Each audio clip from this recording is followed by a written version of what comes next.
देखो ऐ दीवानों ऐसा काम ना करो और राम का नाम बदनाम ना करो। तो भाजपाइयों ने कहा संजय सिंह जी राम राम जपना पराया माल अपना।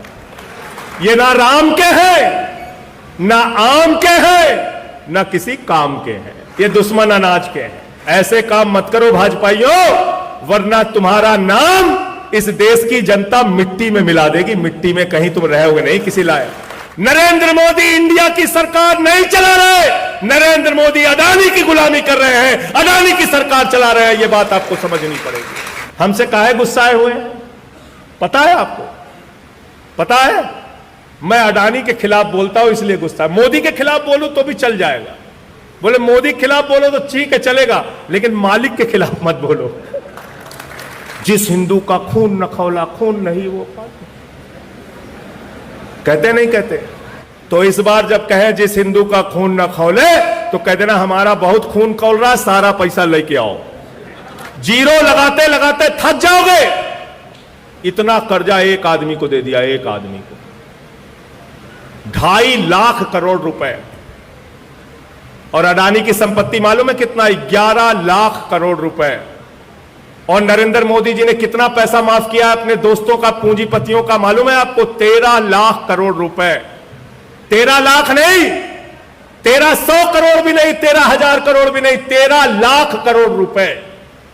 इतना पैसा माफ कर दिया, इतना पैसा माफ कर दिया। पूरा देश लूटने का काम मोदी जी की सरकार कर रही है।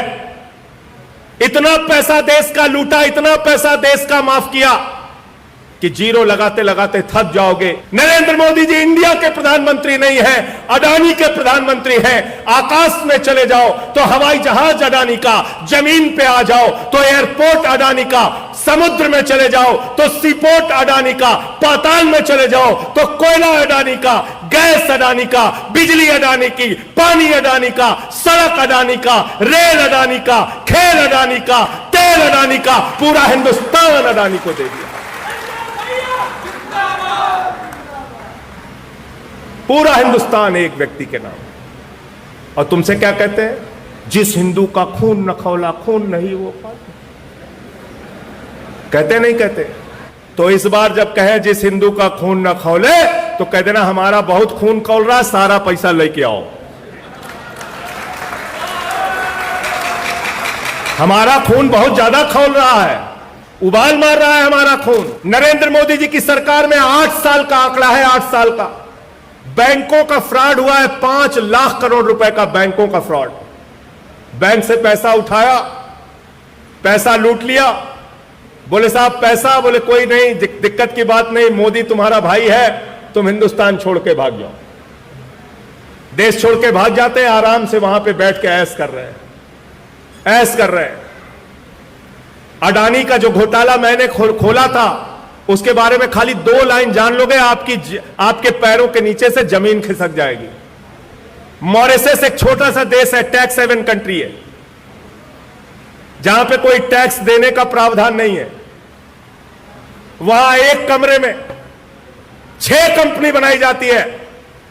अडानी के भाई और चीन के एक व्यापारी के द्वारा मिलकर, दुबई के एक व्यापारी के द्वारा मिलकर, ध्यान से जरा सुनना, एक कमरे में 6 कंपनी बनाई जाती है।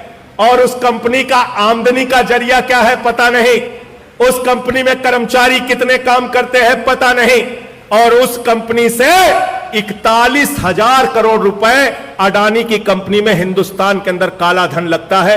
एक ईडी, एक सीबीआई, एक एनआईए, एक इनकम टैक्स, एक भी डिपार्टमेंट की हिम्मत नहीं अडानी से कोई पूछताछ कर ले। यह है नरेंद्र मोदी का न्याय।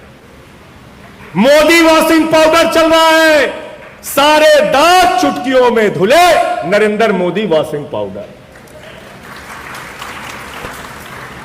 और बेशर्मी देखिए कि मोदी जी भ्रष्टाचार के बारे में भी बोलते हैं, कहते हैं भ्रष्टाचार मुक्त भारत बनाना है। हेमंत विश्व शर्मा वाटर घोटाले में फंसा था, सीबीआई की, ईडी की जांच चल रही थी, लोग सोच रहे थे गिरफ्तार होगा, उसको मुख्यमंत्री बना दिया।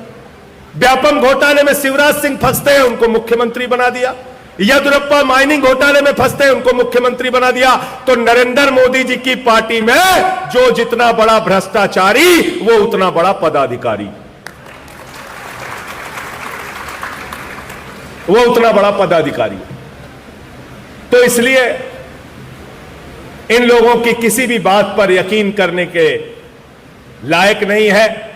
हर चीज में आपको धोखा दिया है, इनसे सावधान रहना। वो बरेली का ममीरे का सुरमा मिलता है, उस पर लिखा रहता है नक्कालों से इनसे होशियार रहना। ये ऐसे लोग हैं, समाज को बांटने का काम कर रहे हैं, समाज को तोड़ने का काम कर रहे हैं। ऐसे काम मत करो भाजपाइयों, वरना तुम्हारा नाम इस देश की जनता मिट्टी में मिला देगी। मिट्टी में कहीं तुम रहोगे नहीं किसी लायक, क्योंकि तुम्हारा तो इतिहास है देश के साथ गद्दारी करने का। भाजपाइयों के जन्मदाता जो संस्था है आरएसएस, 52 साल तक उन्होंने तिरंगा झंडा नहीं फहराया। यह है इनका इतिहास, 52 साल तक तिरंगा झंडा नहीं फहराया। इसलिए इनसे कोई देशभक्ति नहीं सीखनी आप।